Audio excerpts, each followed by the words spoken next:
നമസ്കാരം. നമ്മുടെ നാട്ടിലെ ഒരു രീതിയുണ്ട്. ആരെങ്കിലും മരിച്ചാൽ നമ്മൾ പത്രത്തിൽ വാർത്ത കൊടുക്കും, കാർഡടിച്ച് വേണ്ടപ്പെട്ടവർക്കെല്ലാം എത്തിക്കും. അതല്ലാതെ അവർ മരിച്ച് മാസങ്ങൾ കഴിഞ്ഞതിന് ശേഷമല്ല ഇത്തരത്തിലുള്ള അറിയിപ്പുകൾ സാധാരണഗതിയിൽ നമ്മൾ കൊടുക്കാറുള്ളത്. പക്ഷേ ഇപ്പോൾ ഹമാസ് തീവ്രവാദ സംഘടന രംഗത്തിറങ്ങിയിരിക്കുന്നത് ഇത്തരത്തിലുള്ള ഒരു പരിപാടിയുമായിട്ടാണ്.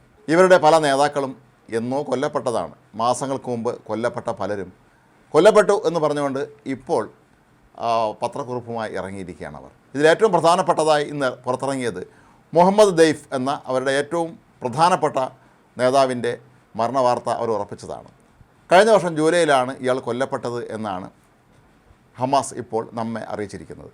എന്നാൽ കഴിഞ്ഞ വർഷം ജൂലൈയിൽ ലോകമെമ്പാടുമുള്ള മാധ്യമങ്ങൾ ഇത് വലിയൊരു ആഘോഷമായി തന്നെ കൊടുത്തിരുന്നതാണ് ഇയാളുടെ വാർത്ത. കാരണം യാഹ്യ സിൻവറിൻ്റെ, അതായത് ഗാസയിലെ കശാപ്പുകാരൻ എന്നറിയപ്പെട്ടിരുന്ന യാഹ്യ സിൻവറിൻ്റെ വലങ്കൈയായിരുന്നു ഈ മുഹമ്മദ് ദെയ്ഫ്.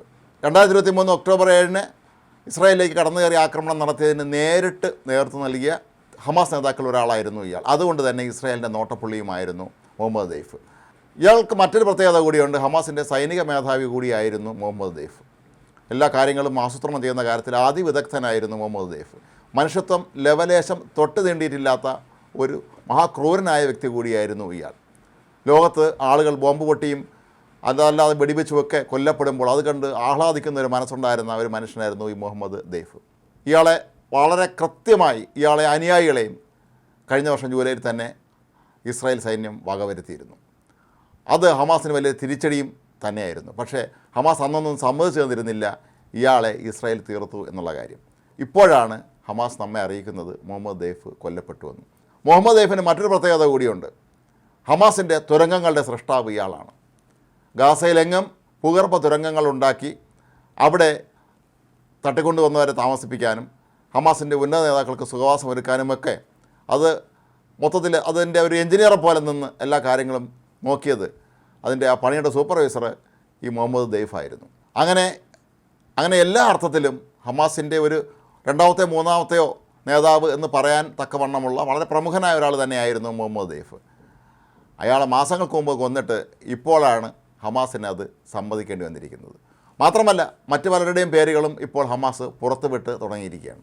മർവാൻ ഈസ എന്ന് പറയുന്ന മറ്റൊരു ഹമാസ് നേതാവ് ഉണ്ടായിരുന്നു. ഇയാളെയും എന്നോ ഇസ്രായേൽ കൊന്നതാണ്. ഇപ്പോൾ മർവാൻ ഈസയും കൊല്ലപ്പെട്ടു എന്നാണ് ഹമാസ് ലോകത്തെ അറിയിക്കുന്നത്. ഇതൊക്കെ കാണുമ്പോൾ മനുഷ്യനെ ഒരാളുടെ മരണം കേൾക്കുമ്പോൾ ചിരി വരിക എന്ന അപൂർവ പ്രതിഭാസത്തിന് നമ്മളൊക്കെ തയ്യാറാകേണ്ടി വരുന്ന അവസ്ഥയാണ്. സാധാരണ മരണം കേട്ടാൽ നമുക്കെല്ലാവർക്കും മനുഷ്യർക്ക് ദുഃഖമാണ് ഉണ്ടാകാറുള്ളത്.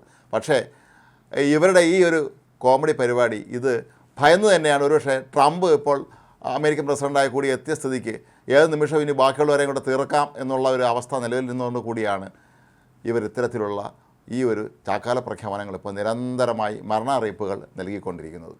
മുഹമ്മദ് ദെയ്ഫിന് മറ്റൊരു പ്രത്യേകത കൂടി ഉണ്ടായിരുന്നു. ഇയാളെ അന്താരാഷ്ട്ര ക്രിമിനൽ കോടതി ഇയാളെ ഒരു വലിയ കുറ്റവാളി എന്ന നിലയിൽ, യുദ്ധക്കുറ്റവാളി എന്ന നിലയിൽ, ക്രൂരമായി ആളുകളെ കൂട്ടക്കൊല ചെയ്ത ആളെന്നുള്ള നിലയിൽ ഇയാളുടെ പേരിൽ അറസ്റ്റ് വാറണ്ട് പുറപ്പെടുവിച്ചിട്ടുണ്ടായിരുന്നു. പക്ഷേ അണ്ടർഗ്രൗണ്ടിൽ ജീവിതത്തിലെ ഭൂരിപക്ഷം സമയവും കഴിയുന്ന ഇയാളെ എവിടെ നിന്നാണ് പിടികൂടുക?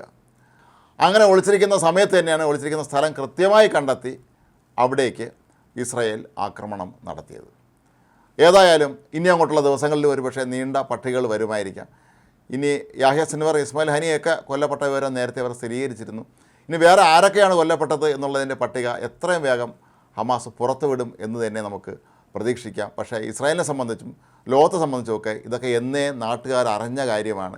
ഒന്നുകൂടി ഈ ചരമവാർത്ത അല്ലെങ്കിൽ ഈ ചാക്കാല വാർത്ത നമ്മെ അറിയിച്ചിട്ട് ഹമാസിന് എന്ത് നേടാനാണ്? ഒരുപക്ഷെ അവർക്ക് സമാധാനിക്കാനായിരിക്കാം. ഇനി ഇവരാരും ഇവിടെ ഇല്ലല്ലോ, ഇനി ഞങ്ങൾ കീഴടങ്ങിയിരിക്കുന്നു, ഞങ്ങളിനി സ്വസ്ഥമായി ജീവിച്ചോളാം എന്ന് വ്യംഗ്യമായി ഒരു സന്ദേശമാണോ അമേരിക്കൻ പ്രസിഡൻറ്റിനും ഇസ്രായേലിനും എല്ലാം ഇവർ ഈ ചരമ അറിയിപ്പിലൂടെ നൽകുന്നത് എന്ന് വേണം സ്വാഭാവികമായും നമ്മൾ സംശയിക്കാൻ.